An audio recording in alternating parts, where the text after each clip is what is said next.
Welcome students, I am Dr. Prajun, Assistant Professor, Department of Electronics and Communication Engineering, Jyoti Engineering College. In this video, we are going to discuss about the topic resonant tunnel effect from the subject Nanoelectronics.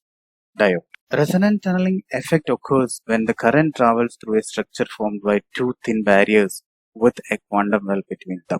The concept of classical mechanics states that an electron lying in this region 1 cannot pass through this barrier until these electrons have sufficient energy to surmount this barrier. But the quantum mechanical tunneling gives a hope for this electron to transport through this quantum barrier. But it has some condition that the quantum barrier should be thin enough to tunnel this electron through this barrier.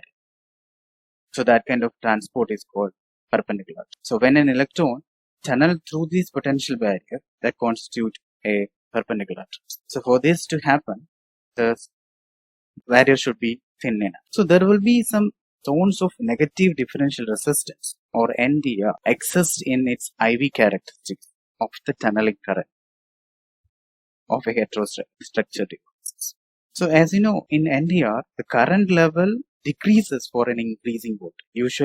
Usually the trend is when you are increasing the voltage, the current should increase linearly. But in NDR, current level decreases for an increasing voltage. That phenomena is called negative resistance. So negative differential phenomena occurs because of the resonant tunneling effect.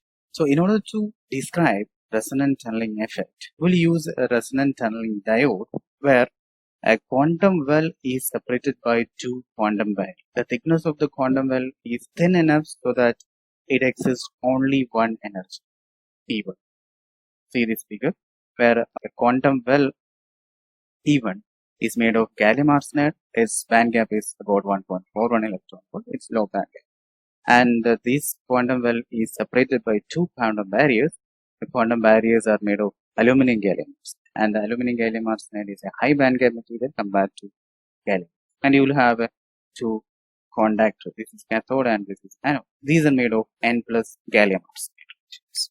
So a resonant tunneling diode consists of a quantum well which is separated by two quantum. So in this arrangement, in this device, you can find a resonant tunnel. So NDR obtained in resonant tunneling diode. So when you are applying a voltage across this resonant tunneling diode, the current varies or the current increases or flows through 4 points or 3 regions. A positive resistance region and a negative resistance region and a second positive resistance. So this is the IV characteristic of a resonant tunneling diode. So first, initially when you are increasing the voltage, electrons from the N plus gallium arsenide, this is the N plus gallium, that is the contact region. The electrons from this region will start supply electrons or will tunnel through this quantum barrier and an increasing current will happen. So that is the region 1 to 2 in IV curve near 0. That is the point 1 to point 2. An increase is happening because of the tunneling, electron tunneling from N plus gallium arsenide to the quantum. When you further increase the voltage, at some point, the electron in N plus gallium arsenide increases until the value 2 E1 by E1 is reached. That is, the Fermi level of this contact region or the N plus gallium arsenide region coincide with the energy level E1 of this quantum, or the energy level of E1 coincide with the Fermi level of contact region. At that situation, resonance occurs and a maximum current flows through the device. That is called resonance. At this state, the energy of electron located in the neighborhood of Fermi level coincide with the energy level of E1 of the well, and resonance occurs and the coefficient of quantum transmission through the barrier rises very sharp. So this is the point where resonance occurs. The point 2. In between 1 and 2, it is a linear region, linear positive region, where the current increases linearly with the voltage. And at point 2, the Fermi level coincide with E1 of the quantum well and the resonance occurs and the maximum current flows through the device. The point 2 or the region 2 in the IV characteristics is the resonant point. When you further increase the voltage, the E1 level falls below the Fermi. This is the region. This is a Fermi level and this is your E1 level. The E1 level falls below this Fermi and the current starts decreases, leading to negative differential resistance region. So this is the negative differential resistance region, and at point 3, a lowest current passes through this device. That point is called valley point.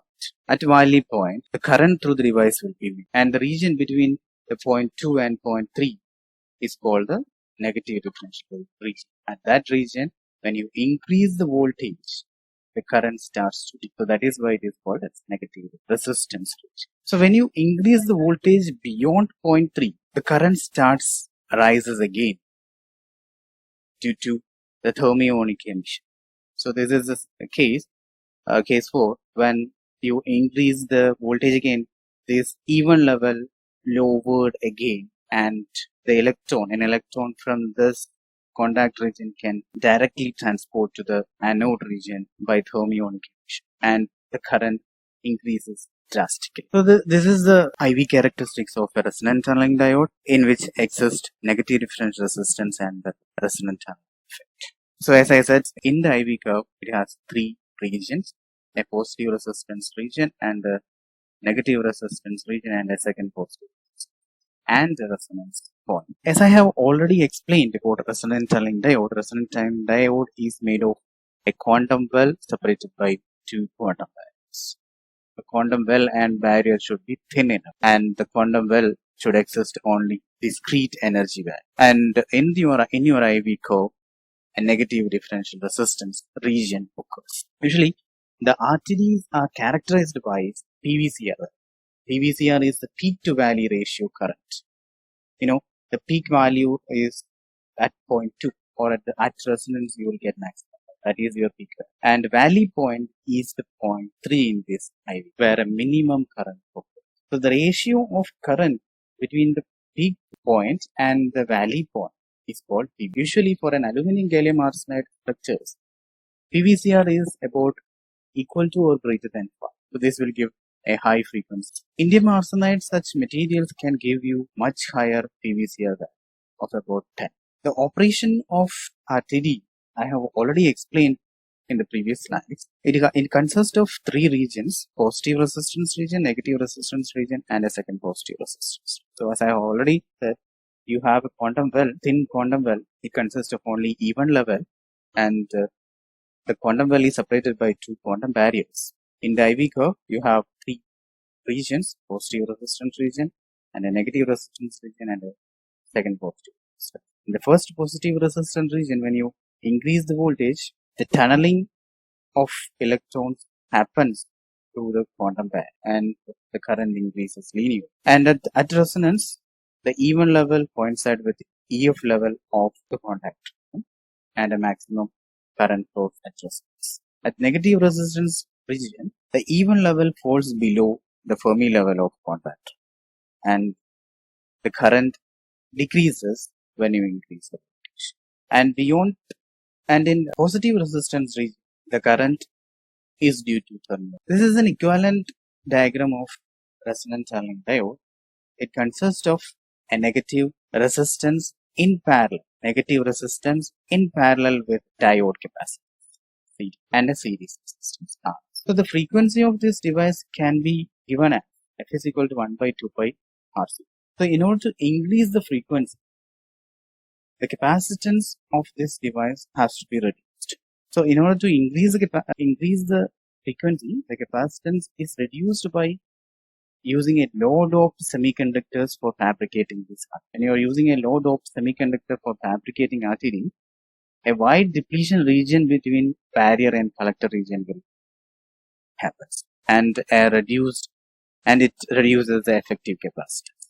So whenever the capacitance in this equation is reduced, you will get an increasing frequency. So therefore, this RTD, resonant tunneling device, can operate very high frequency of about terahertz. So that is about resonant tunneling effect and resonant tunneling diode.